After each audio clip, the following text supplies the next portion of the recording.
4-cü sinif ingilis dilindən Manafova Günel, Namazova Sevdanın testindən passive voice, ismin yəlik halı testini izah edirəm. Birinci qaydanı yadımıza salaq. Apostrof S-in ismin yəlik halı olması üçün özündən sonra artiklsız isim gəlməli idi.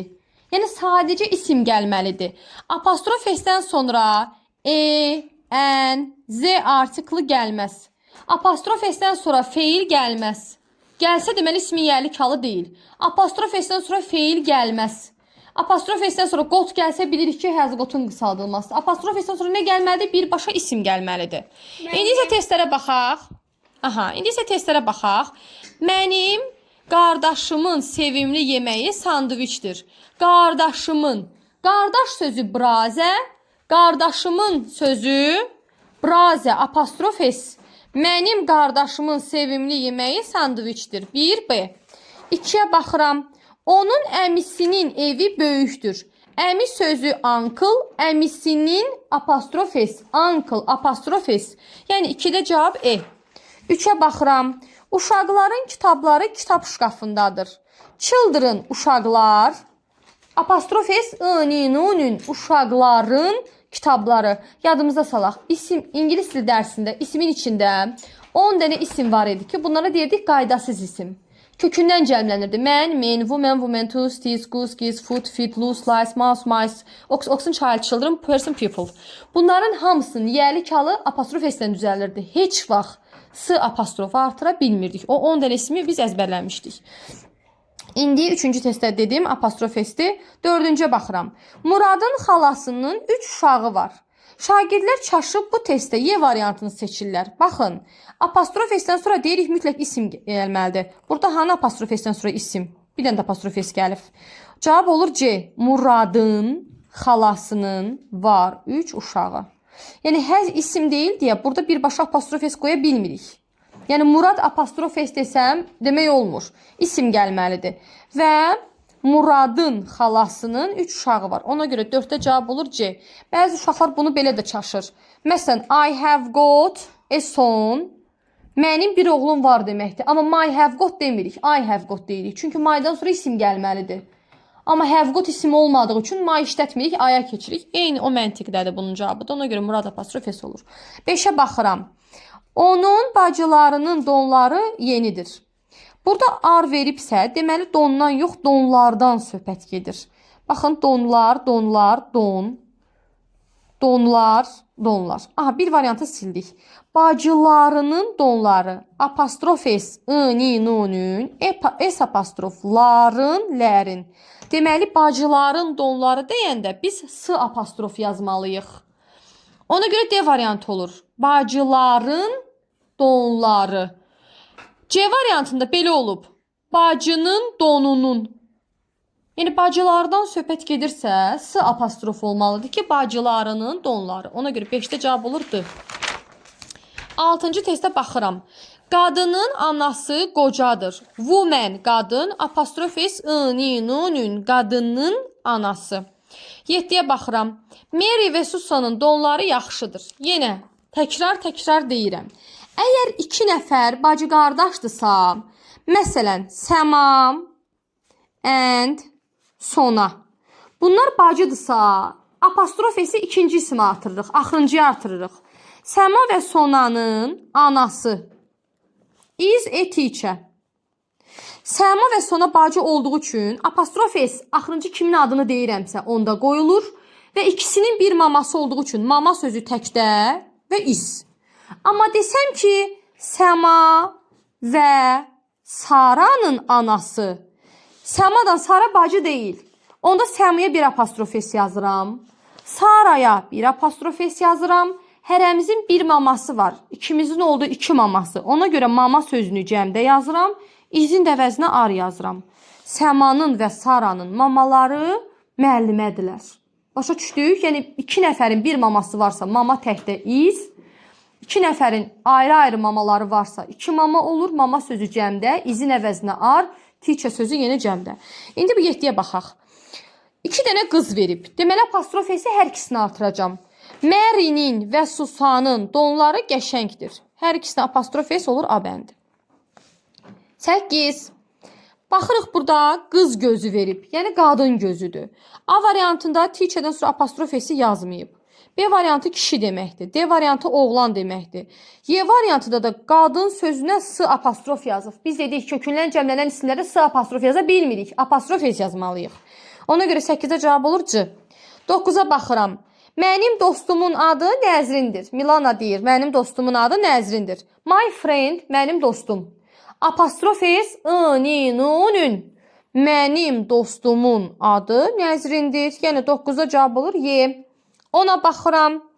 Elmir'in babası kənddə yaşayır. Elmir, apostrof s, baba, yaşayır kənddə. Cavab olacaq B. Bu asan idi. 11-ə baxıram. Hansı cümlə ismi yəlik halıdır? A variantında apostrof s-dən sonra sifət yazıblar. Bəd pis deməkdir. Sifətdir. Biz deyirik apostrof s-dən sonra nə gəlməlidir? İsim. Ona görə A variantı səhv. B variantında apostrof s-dən sonra əvəzlik gəlib. Your, sənin, yəli əvəzliyidir. Əvəzlik gəlib. Deməli bu what is your fazə. Sənin atan nəçidir deməkdir. Deməli izdir. Yəlik hal deyil. C-yə baxıram. Doktorun otağı. Bəli, həkimin otağı təmizdir, düzdür. D-yə baxıram. N artiklı gəlib apostrof s-dən sonra dediyi artikl gəlməz. Y variantında apostrof s-dən sonra got gəlib. Bu da has gotun qısaldılmasıdır. Deməli 11-də cavab olur C. 12-yə baxıram. George'un gözləri. Göz sözü isimdir. Bəli, yəlik haldı. B variantı apostrof s-dən sonra my. Əvəzlik gəlib. Şəxs əvəzliyidir. Deməli, yəlik hal deyil. C. Got gəlib. Has gotun qısaldılmasıdır. Deməli, yəlik hal deyil. D-yə baxıram. My, mənim, əvəzlik gəlib. Deməli, ismin yəlik halı deyil. Your, yenə əvəzlik gəlib. Sənin deməkdir. Deməli, yəlik hal deyil. Bircə dənə qayda. Apostrof s-dən sonra birbaşa, artiklsız isim gəlməlidir və yaxud da ki, sifət isim də gələ bilər. Məsələn, mənim gözəl bacım müəllimədir. Mənim ağıllı şagirdim yaxşı bal toplayıb. Sifət isim gələ bilər, amma təkcə sifət gələ bilməz. Amma sifət isim gələ bilər. 13-ə baxıram. 43, 43. Apostrof s-dən sonra say gəlib. Deməli, yəlik hal deyil. B variantına baxıram. Cold, soyuq. Apostrof s-dən sonra sifət gəlib. Deməli, yəlik hal deyil. C variantı. Apostrof s-dən sonra family, ailə sözü gəlib. Bəli, mənim dostumun ailəsi Bilgəhdə yaşayır. D variantına baxıram. Article gəlib, sifət gəlib. Deməli, yəlik hal deyil. Y variantına baxıram. Got gəlib, has gotun qısaldılması yəlik hal deyil. Deməli, cavab olur C bəndi. 14-də baxıram. Apostrof s-dən sonra my gəlib, əvəzlik, yəlik hal deyil. Apostrof s-dən sonra yubqa sözü gəlib. Bəli, qızın yubqası ağdır, düzdür. Apostrof s-dən sonra got gəlib. Yəlik hal deyil, has gotdur. Apostrof s-dən sonra article gəlib. Deməli, yəlik hal deyil.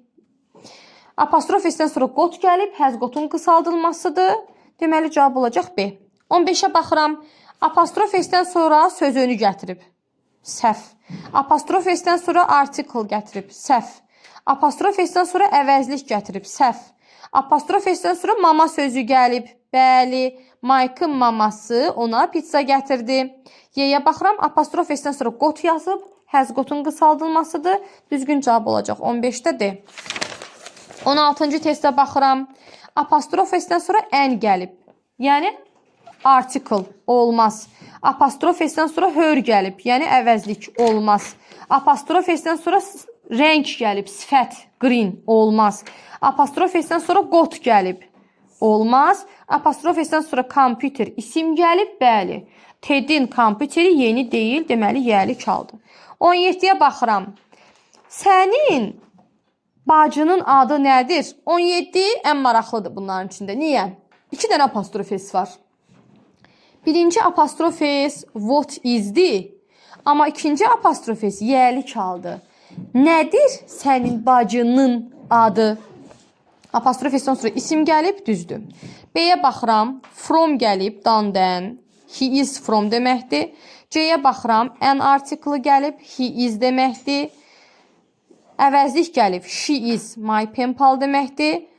Qəhvəyi, sifət gəlib, deməli, yəlik hal deyil. Apostrof s-dən sonra isim gələn bir dənə A variantıdır. 18-dən davam edirəm. An da altında Apostrof S-dən sonra ad gəlib. Onun adı Susandır. Her name is Susan. İsim gəlib, amma cümləni tərcümə elə. Onun adının Susan, nöqtə. Nə deməkdir ki, onun adının Susan? Deməli, belə deyir, onun adı Susandır. Deməli, bu apostrof S izin qısaldılmasıdır. C-yə baxıram. O, Benin anasıdır. Bu izdir, amma bu yəlik haldır. O, she is, Ben's mother. Elə bil deyirəm ki, Sara is, Aydın's mother. Sara Aydının mamasıdır. C düzgün cavabdır. D-yə baxıram. Apostrof S-dən sonra əvəzlik gəlib. Apostrof S-dən sonra isim gəlməyib, inzə gəlib. Ona görə düzgün cavab olacaq. Son 2 testimiz qaldı. What is in the middle of the tray? Today is my sister's birthday. Aha, bacımın ad günü. İsim gəlib, düzgün cavab B. 20-yə baxıram. Baxıram cümlədə apostrof S-dən sonra harda isim gəlib? Burada ət gəlib. Burada qəhvəyi rəng gəlib. Burada rəng gəlib. Burada da əvəzlik gəlib. Düzgün cavab olur D. Onun dostunun bacısı şokoladı xoşlamır. Bugünkü test izahım bu qədər. Ümidvaram ki, hər kəs üçün aydındır. Testləri özünüz fərdi şəkildə yenidən işləyin. Daha sonra səhv çıxan testlərə kanalıma daxil olub səhvlərinizi buradan yoxlayın izahlarımla birlikdə. Əgər kanalım sizin üçün faydalıdırsa, abunə olmağı, like atmağı və bölüşməyi unutmayın. Sağ olun, hələlik.